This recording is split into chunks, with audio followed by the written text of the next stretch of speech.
Movie का रोला। कहानी की शुरुआत में रॉबर्ट को दिखाया जाता है जो कि अपने गर्लफ्रेंड या बॉयफ्रेंड सिक्स स्मिथ के लिए एक लेटर लिख रहा होता है जिसमें वो कहता है कि उसने बंदूक से अपने आप को गोली मार दी। उसके बाद रॉबर्ट ये कहता है कि वैसे तो लोग ये सोचते हैं कि आत्महत्या करना बहुत आसान है, पर सच्चाई यही है कि आत्महत्या करने के लिए बहुत ज़्यादा हिम्मत चाहिए होती है। कहानी पीछे जाती है और हमें दिखाया जाता है कि रॉबर्ट सिक्स स्मिथ के साथ बिना कपड़ों के बिस्तर पर लेटा होता है। उसके बाद कोई डोर नॉक करता है जिस पर रॉबर्ट और सिक्स स्मिथ उठ जाते हैं। उसके बाद रॉबर्ट जल्दी जल्दी कपड़े पहनने लग जाता है। उसके बाद रॉबर्ट सिक्स स्मिथ को किस करता है और उसके बाद विंडो खोलता है और वहीं से नीचे उतर करके भाग जाता है। फिर हमें ट्रेन का दृश्य दिखाया जाता है जहाँ रॉबर्ट ट्रेन में बैठा हुआ सिक्स स्मिथ के लिए एक लेटर लिख रहा होता है जिसमें कहता है कि वो एडिनबर्ग जा रहा है। फिर दिखाया जाता है कि सिक्स स्मिथ रॉबर्ट का लेटर पढ़ रहा होता है जिसमें पता चलता है हमें कि रॉबर्ट के पिताजी पीटर ने रॉबर्ट को निकाल दिया था क्योंकि वो एक निकम्मा लड़का था। और रॉबर्ट सिक्स स्मिथ से ये कहता है कि वो कुछ करके दिखाएगा। वो कैवेंडिश नाम के एक सिंगर के यहाँ जा रहा है जो अपनी बूढ़े होने के कारण रचना नहीं कर पा रहा है और वो जाकर के उसकी पोयम में मदद करेगा, नई कविताएं रचेगा और अपने पिता को ये करके दिखा देगा कि उनका बेटा भी किस लायक है। दूसरी तरफ हमें सिक्स स्मिथ को दिखाया जाता है जो कि मुस्कुराने लगता है लेटर पढ़ते हुए। उसके बाद दिखाया जाता है कि रॉबर्ट कैवेंडिश नाम के सिंगर के यहाँ पहुंच जाता है जो कि काफी बूढ़ा हो चुका रहता है।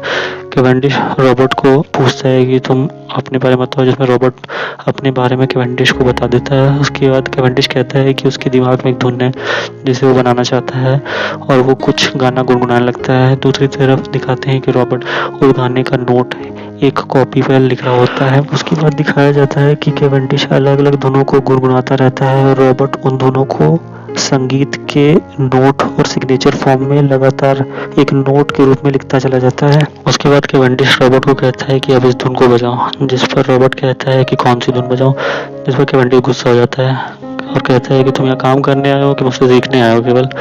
इस पर कैवेंडिश उसे चिल्लाता है, कहता है कि 1, 3 और 5 का नोट बजाओ। उसके बाद रॉबर्ट पूछता है कि सिग्नेचर क्या बजाऊं। उसके बाद कैवेंडिश उसे चिल्लाता है और कहता है बजाओ।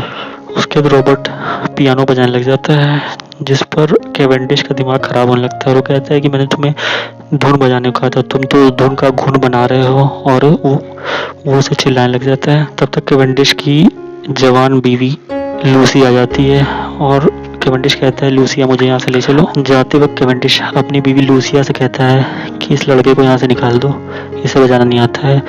उसके बाद रॉबर्ट पियानो पर इतनी बेहतर धुन बजाता है कि दोनों पति पत्नी उसको देखने लग जाते हैं और कहते हैं कि ये तो बहुत अच्छा बजा रहा है। उसके बाद रॉबर्ट को काम पर रख लिया जाता है। फिर आगे दिखाया जाता है कि इंटरनेशनल म्यूजिक कॉरपोरेशन की तरफ से एक व्यक्ति आता है जो कैवेंडिश की धुन को पढ़ता है और वो कहता है कि वर्ल्ड वॉर 2 के बाद इतनी अच्छी धुन अभी तक किसी ने नहीं बनाई है और वो कहता है कि तुम्हें इतने बूढ़े होने के बाद इतनी अच्छी धुन बनाने का कोई अधिकार नहीं। और सभी वहाँ पे हंसने लगते हैं। फिर सभी बैठ करके डिनर करते हैं। उसके बाद अपने बूढ़े पति कैवेंडिश के सो जाने के बाद उसकी बीवी लूसिया रॉबर्ट के कमरे में आती है और अपने कपड़े उतार देती है। उसके बाद रॉबर्ट और लूसिया के बीच उस रात बहुत कुछ होता है। फिर उसी रात को कैवेंडिश अचानक से रॉबर्ट का कमरा खटखटाता है। रॉबर्ट नींद में रहता है और वो कमरा खुलता है तो कैवेंडिश उसे बताता है कि सपने में उससे एक धुन सुनी है और उस बारे में वो रॉबर्ट से बातचीत करता है। उसके बाद दिखाया जाता है कि कुछ हफ्तों की मेहनत करके रॉबर्ट उस सपने वाली धुन को बना लेता है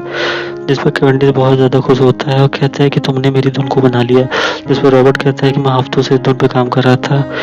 फिर वो कहता है कि हफ्तों से नहीं, शायद मैं हमेशा इसी धुन पे काम कर रहा था और इसे मैंने बना लिया। जिस पर कैवेंडिश कहता है कि ना ये तो हमारा है और ना ही मेरा है, ये हमारा है। जिसके बाद रॉबर्ट भी तैयार हो जाता है इस बात को मानने के लिए। उसके बाद रॉबर्ट कैवेंडिश के गाल पे हाथ रखने लगता है और उसे किस करने की कोशिश करता है जिस पे कैवेंडिश हंसने लगता है और कहता है कि मैं तुम्हें क्या लगा मैं तुम्हारे जैसे छिछोरे लड़कों को प्यार करूंगा, मैं कोई समलैंगिक नहीं हूँ। उसके बाद तो रॉबर्ट झेप जाता है और वो उठता है और तुरंत कागज को बटोरता है और कैवेंडिश से कहता है कि मैं कल ही यहाँ से निकल जाऊंगा। जिस पर कैवेंडिश कहता है कि अभी नहीं है, अभी तुम्हें और भी धुन बनानी है, मेरे लिए और काम करना है। जिस पर रॉबर्ट कहता है कि आप एक सक्षम हैं, आप बना सकते हैं अकेले। जिस पर कैवेंडिश कहता है कि मैं बूढ़ा हो रहा हूँ, मैं अपनी विरासत किसी को सौंपना चाहता हूँ। जो व्यक्ति मेरे पास रुक के काम करेगा वो आगे मेरी विरासत का वारिस हो जाएगा। उसके बाद कैवेंडिश रॉबर्ट को समझाते हैं कि अगर तुम यहाँ से चले गए तो पूरा संगीत समाज तुम्हें भगोड़ा समझेगा और तुम्हें कोई भी आगे पनाह नहीं देगा। जिस पर रॉबर्ट की आंखों में आंसू आ जाता है और वो मुड़ करके आगे कमरे में चला जाता है। उसके बाद दिखाया जाता है कि रॉबर्ट कैवेंडिश जब सो रहा होता है तो उनके कमरे में जाता है और उनके ड्रॉअर से गन को निकाल लेता है। उसके बाद अगली सुबह को दिखाया जाता है जहाँ पे रॉबर्ट अपना सामान पैक कर रहा होता है। कैवेंडिश उसके कमरे में आता है और कहता है कि रुक जाओ अभी भी, और वो कैवेंडिश रॉबर्ट पे चिल्लाता है, लेकिन रॉबर्ट लगातार सामान पैक कर रहा होता है। कहता है मैं यहाँ से जा रहा हूँ। तो कैवेंडिश कहता है ठीक है तुम जाओ, पर जो तुमने सॉन्ग बनाया है वो मैं ले रहा हूँ क्योंकि वो मेरा ही है। जिस पर रॉबर्ट कहता है नहीं, उसे बनाने में बहुत मेहनत लगी, वो मेरा है। जिस पर कैवेंडिश नहीं मानता है और उसकी एक कॉपी को उठा लेता है। उसके बाद रॉबर्ट बंदूक तान देता है और कहता है कि मुझे मेरी सॉन्ग की कॉपी लौटा दो, नहीं तो मैं गोली मार दूंगा। जिस पर कैवेंडिश हंसने लगता है और रॉबर्ट कहता है तुम डरपोक हो, तुम नहीं कर पाओगे। उसके बाद रॉबर्ट कैवेंडिश को एक गोली मार देता है। उसके बाद दिखाया जाता है कि कहानी लगभग साल भर आगे चली जाती है जहाँ पे सिक्स स्मिथ रॉबर्ट को ढूंढ रहा होता है और वो घंटा घर के पास आ जाता है जहाँ पर रॉबर्ट संभवतः नाम बदलकर कमरा लिए रहता है। फिर दिखाया जाता है सूर्योदय का समय रहता है जहाँ पे रॉबर्ट ऊपर सिगरेट पी रहा होता है और वो आखिरी बार सिक्स स्मिथ को दिखता है और मन में सोचता है कि मैं इससे बहुत ज़्यादा प्यार करता हूँ और मैं इसे आखिरी बार देख रहा हूँ।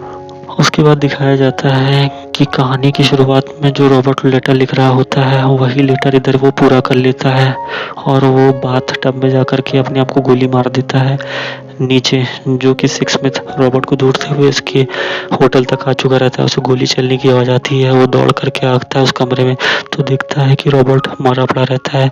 सिक्स स्मिथ उसे गले से लगा लेता है और कहानी खत्म हो जाती है। अगर आपको ये कहानी अच्छी लगी हो तो इस वीडियो को लाइक कर दीजिए और इस चैनल को सब्सक्राइब करिए ताकि आगे आने वाली और भी बहुत सी कहानियों का लुत्फ आप उठा सकें।